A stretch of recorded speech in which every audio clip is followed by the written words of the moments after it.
everyone, Jane here. And today I wanted to do something a little bit different. I wanted to tell you about one of the books I've written and kind of how I got inspired to write it. People ask me a lot, like, how did you come up with this idea or where did it come from? And I want to tell you a little bit about the process of it. I'm looking to eventually do that for all of my books just so that you guys can get to know me a little bit better, know what I write, and so that if you have questions about my process, or maybe I'll even inspire your process. So let's get started with my very first book. This is Educating Autumn, and it is a dystopian with a strong romantic love story. It doesn't quite follow the tropes of a romance other than the happily ever after, but it is very much about the main character's relationship, Orion and Autumn. And in this dystopian society, women don't have rights. And basically, Orion comes to town and meets this girl who loves to read, but reading is forbidden to women. And so he decides that he needs to marry her because his family doesn't follow all the societal rules, and she'd be able to read. And, you know, he wants an intelligent woman. He wants a woman who he can talk to and who's smart and, again, who can read. So they get married, and of course she moves away to where he lives, and it's for a while utter chaos because his family and him don't follow the traditions of society. And basically she learns some stuff about society and that the reasons behind those traditions are not necessarily the truth.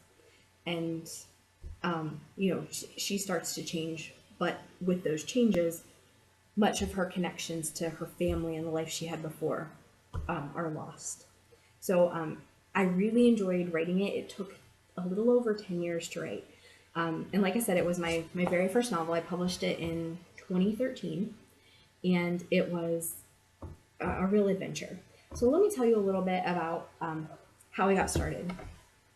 Back when I was 12 or 13, maybe a little bit older, I wrote fan fiction, and I created some characters for this fan fiction world, and their names were Heather and Jason, and they had a really cool love story within that, within the fan fiction that was not related to the fan fiction part of the story. And by the way, this fan fiction no longer exists online, so I'm not really giving away too much about it. I checked, it doesn't exist. So I decided I wanted to try to write these characters outside of the fan fiction realm. And so my very first draft was a historical novel where this girl is basically being abused, and her name is Heather, and Jason comes in and kind of sees that she's not being treated well at home and marries her. And of course, she's worried about the kind of treatment she's going to get because her dad arranged the marriage, and her dad's been who's been abusing her. So she's really freaked out. And then, he basically helps her recover and get better and trust men again and see that she can fall in love. And when I did my very first draft of this book, I was probably 16, 17. So, I mean, it was bad. It was awful. And I still have like the 3 notebooks that it took out. When I was in high school, though, September 11th happened. And that ended up altering my story quite a bit. Instead of having Heather at the time, she's Autumn now, but Heather, have an abusive father, I had her in a society that was repressive to women, very similar to life under the Taliban, basically. Women cannot read books, they cannot go to school. In Autumn's world, they cannot eat with men. They don't have any say in who they marry. They're sold as wives, and they just don't have a lot of control over their lives. And they're very much, this is your place in society, and that's that. And so the book evolved from a historical novel into a dystopian. And also, my characters, as I did that, were moving further and further away from the characters I'd written fan fiction about. So I renamed them so that I could more easily transition with them. So, Autumn became a lot more spunky, a lot stronger of a character, whereas, Heather in my fan fiction and Heather in the first draft had been a fairly weak character, kind of passive. And now I have Autumn, who, taught herself how to read in a society where that's forbidden, who really makes a lot of decisions to move her story forward. And then, Orion, he's a lot different of a character now than Jason was. And I'm totally thrilled with that. I love how it turned out. It was my first novel, and so it does have some problems. And one of those problems is I had it written in 3 parts, so there are huge time jumps. When Autumn and Orion first meet, or when he meets her and decides he must marry her, he's about to leave for college. And he's got to go to a different country to do college because they don't teach the sciences in the country that they live in called Josiathan. So Autumn is basically left behind, and they're separated for 4 years while he's at university. And that's the first section, is her finding out she's getting married, her being freaked out about the marriage, her and her sister kind of talking about the marriage because her sister is getting married as well. And her concerns about being married to somebody she doesn't know and who's going to take her far away. She may never see her family again. The second part of the book is after the marriage, up until the marriage is consummated, because Orion's a good guy and he's not going to force his wife like other guys in that society do. He's going to wait until she's ready.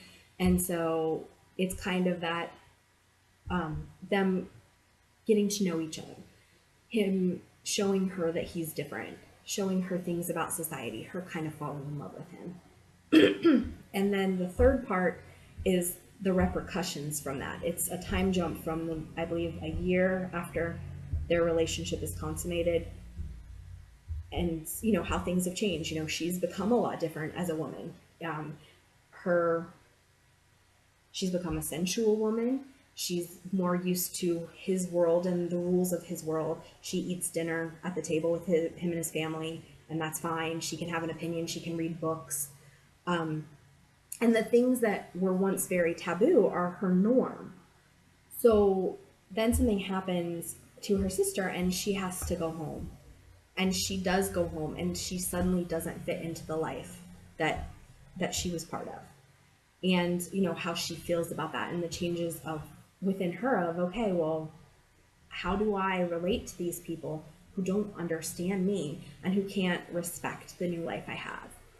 And for me, part of that too was I had grown up in a very, very, very, very conservative household. And I don't blame my parents for that. I'm not complaining about it, and there's nothing wrong with being conservative, but I definitely grew up to value different things than my parents. And it was a very difficult transition into adulthood. So I think a lot of that was mirrored in the book too, of, when you go from being a child who follows all these rules into somebody who doesn't, you kind of have a break with your family if they don't agree with the same things you do. And so even in my adult life, I'm 34 now, I still have that divide. There's still topics that we can't talk about at the dinner table because people are in disagreement.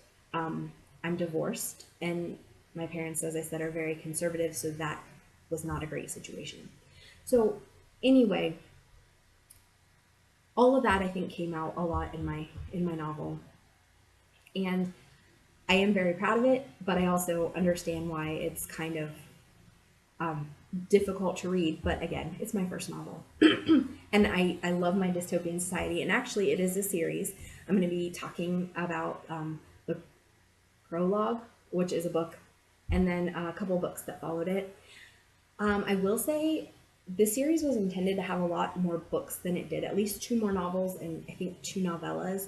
But because it doesn't particularly sell, I'm not sure whether those are ever going to come to fruition. They're standalones though, so it's not the end of the world if they don't. But if you are interested in the book, if this seems like a book you'd enjoy, it's available on Amazon and Barnes & Noble and Nook. It is not in Kindle Unlimited anymore. It is available in paperback and also an audiobook.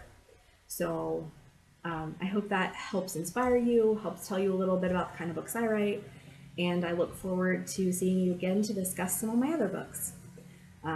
If you've enjoyed it, please hit like. If you want to tell me about your inspiration for your novel, or if you have any questions for me, go ahead and leave it in the comments.